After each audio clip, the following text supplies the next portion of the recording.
Hello and welcome, fellow sovereigns.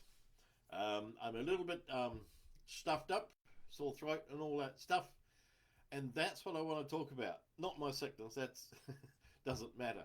But the reason for my sickness is so obvious, and I'm using it. So, what I'm going through at the moment, I'm absolutely sure everybody else has done this. So, I want to demystify the idea of sickness holding our projects up. We've all done it, and it's not wrong, it's what happens. So on Saturday at a workshop, say I decided, finally, I've been thinking about this for a long time, I decided to start my international writing school. And that's a big job. It's a big planet. Anyway, I can do it. And so I was really enthused, and then the next day it grew. It got bigger and bigger, this whole project. And I decided that I would start basically a publishing business that would take writers from A to Z. So if you wanted to, you could start with the writing course to help you get your writing done and done in a way that's going to sell. And then we would take the next step and we would do all the book cover and the book design and the editing. Well, I'd do the editing first, obviously. And then we would take you through the marketing and we'd have people to um, coach you on public speaking. So the focus was to be on non-fiction books, and at the moment it's called Trauma to Triumph. So people have been through some trauma, some negative stuff in their lives, and they've found a way through it. And then they want to take that remedy, if you like, that solution to the world. So whether it's about bullying or abuse or whatever's going on, it could be environmental, it could be something political, that somebody wants to make a difference on the planet. And so we will help them write the book, we'll help them publish it, we'll help them market the book and organise workshops with relevant parties and all that. So that was a lot of fun when I thought of it. And then Monday I started doing it. And I was running around like a flea in a fit, doing all sorts of things and talking to lots of people, and I've got lots of people on board already. I think I've got 3, it might be 4 editors, just in case. I've got an accountant. So that would be part of the services. We provide writers with all of those other services. If they needed an accountant, then here we are. We've got one for you. Just we can do it for you, and you get on and do what you want to do, which is actually getting out into the world and taking your message to the world. And we'll do all of the background stuff to help you get there. That's the plan. And then I started engaging with all sorts of people, with marketing people and graphic designers and all sorts of things. And so, what are we now? Monday, Tuesday, and Wednesday. Yes, I was kind of busy. And then Wednesday, I felt really, really sick. I just felt like vomiting every day, all day. I just tried to do stuff. Anyway, I'm a great health practitioner. My theory is that if you've got a sickness, you walk through it, you run through it. So I got on my bike and went out there and that didn't fix it, strangely.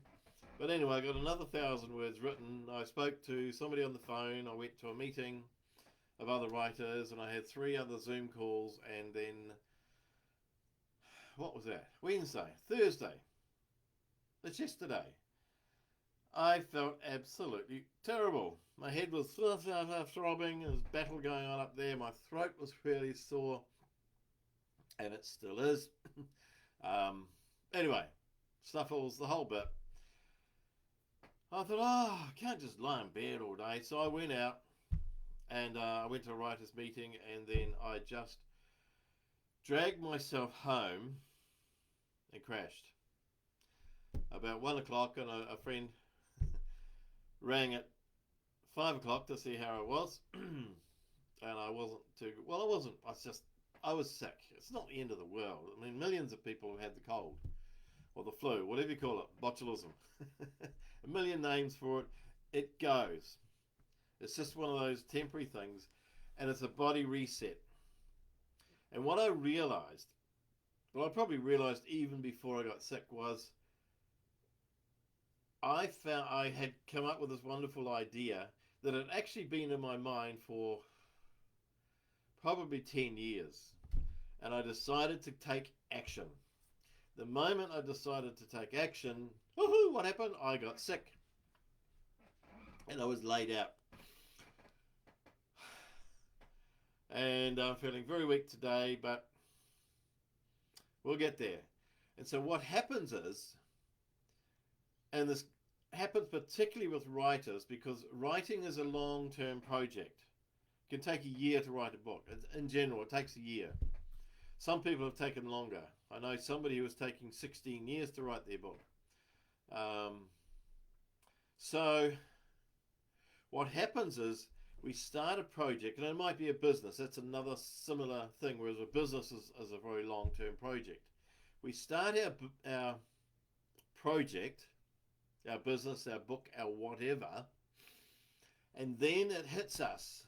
Once we start taking action, it becomes overwhelming. And all of that fear of failure, fear of success, and all the other, and it's a huge project, whatever it is, whether it's starting a business or writing a book. There are so many things to do. And I won't go through the list with the book, but there's at least 100 things that need doing when you're publishing a book. 100? I've never counted them. There could be more.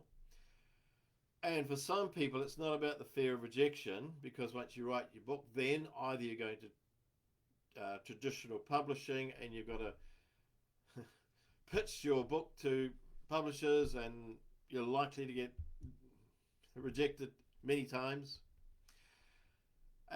Or if you're self-publishing, then you've got the big job of doing all that publishing stuff, getting ISBNs and book covers and the set out and all the rest of it. And so it can become so overwhelming, and we don't admit it to ourselves. And so the best way to stop it is to invoke sickness. So we invoke sickness, which gives us the wonderful reason, shall I say excuse, the wonderful reason to halt the project for a moment. A day, a week, a month, 16 years. So sickness does not come along out of nowhere. Sickness comes along from here. I've got a big project. I want to do something. I want to travel overseas. I want to move house. I want to, I don't know, get married, whatever. I want to do something kind of big and scary. And then the sickness happens. We invoke the sickness because we feel like we're not ready for the project. And I'm sure we are ready, just like me. So I'm no different from anybody else. I invoked sickness because I'd started a project. I'd actually got people on board. 7 people that are now engaged with this business.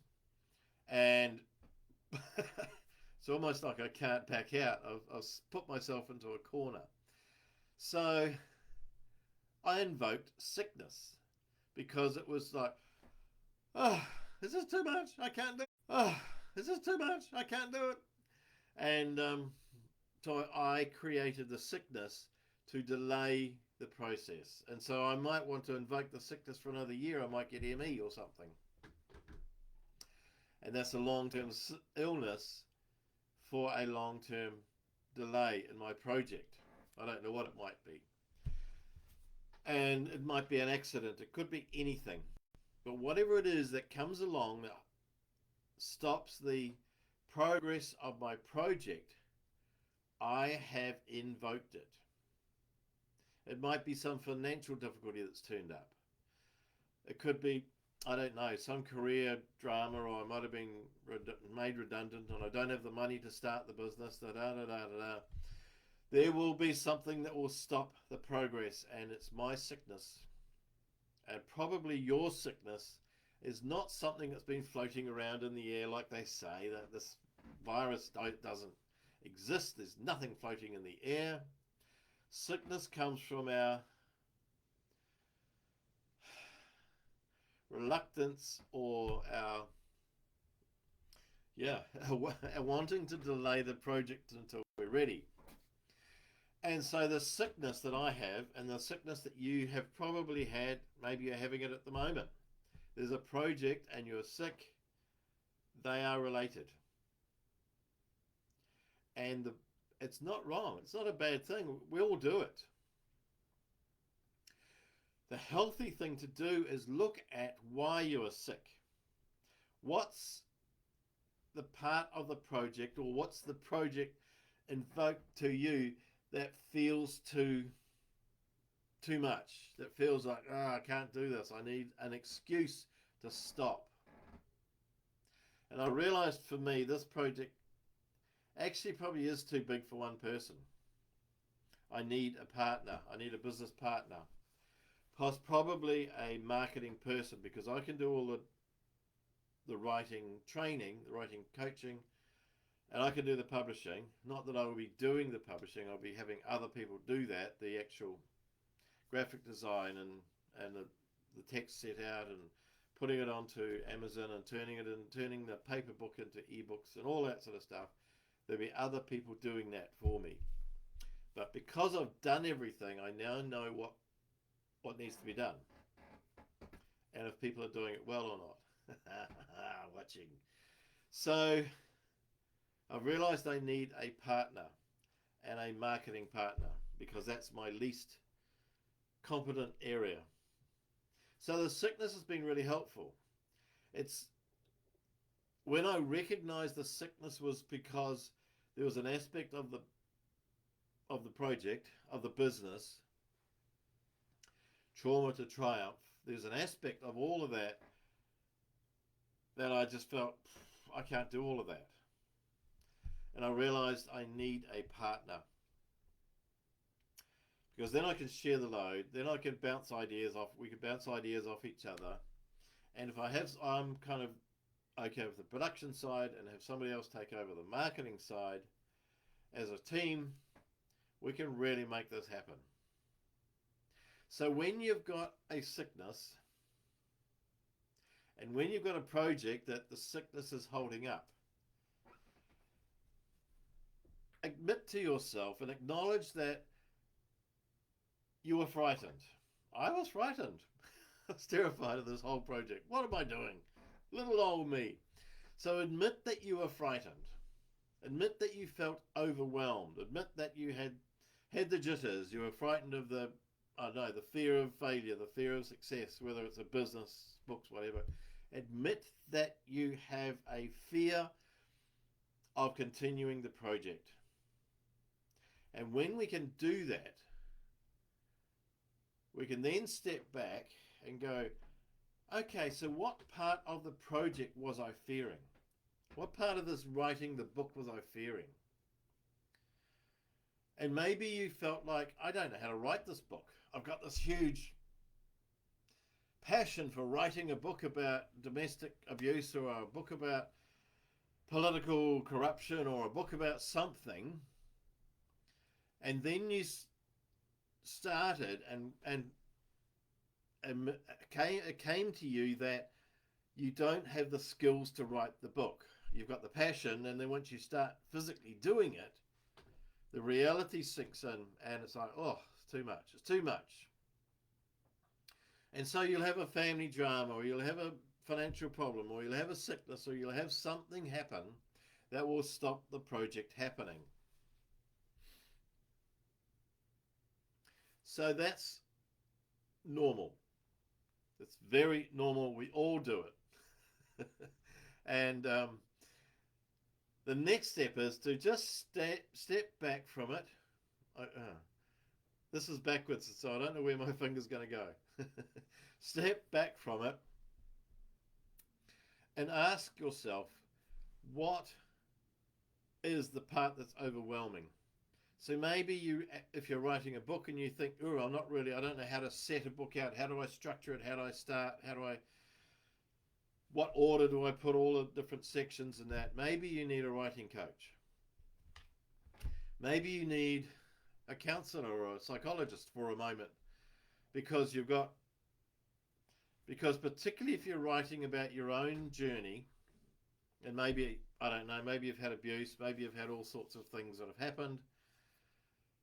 When you start writing about it, you're going to have a whole lot of stuff come up, a lot of emotional stuff. And that might seem overwhelming. So maybe you need some psychological counseling type help.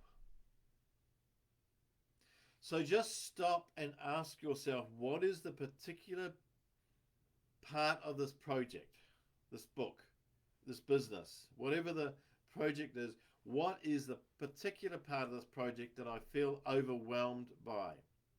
Try and break it down. Yes, I'm okay. I'm fully passionate about this. I don't know how to publish a book. Oh, okay. So I need a publisher. And I'm also feeling overwhelmed emotionally. So I need to go and see a counselor or psychologist or whatever. Or I'm okay with all of those. I just don't know how to put those words down. I don't know how to get them into an order and to make it readable, because I know what I want to say, but I think what I'm writing is very ordinary. It's not very exciting the way I write, and so I need a writing coach. So when you break it down, or it might be a business, and you might need a business coach, or you might need an accountant, or a solicitor, or a marketing person, or a technical person, or whatever. When you can break down the actual problem that's holding you up, the thing that feels daunting, just be with that, as I am. And I have no idea where I'm going to find a partner who is a marketing guru.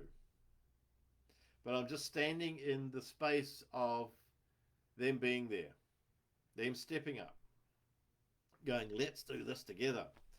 And then we're away. So you may not know where you will find your technical person or your writing coach or your publisher or your accountant or lawyer, whatever. Just acknowledge to yourself, this is what I need. And leave it for the day. Leave it for a week. Get on and do what you can do, knowing that help is on its way. And that, my darlings, is all I have to say. So I'm going to drag myself and have some breakfast, pretend my head's not sore, pretend my throat's not sore, and I'm going to stand in the space of a marketing business type person to step up. And I ask that you do the same. See the sickness as a wonderful guide to your doing what you really want to do. And your sickness, whatever it is, it might be a family drama, it might be some financial problem, it might be something else that's holding you up from the project. Use it. Use it to stop and ask, what do I need?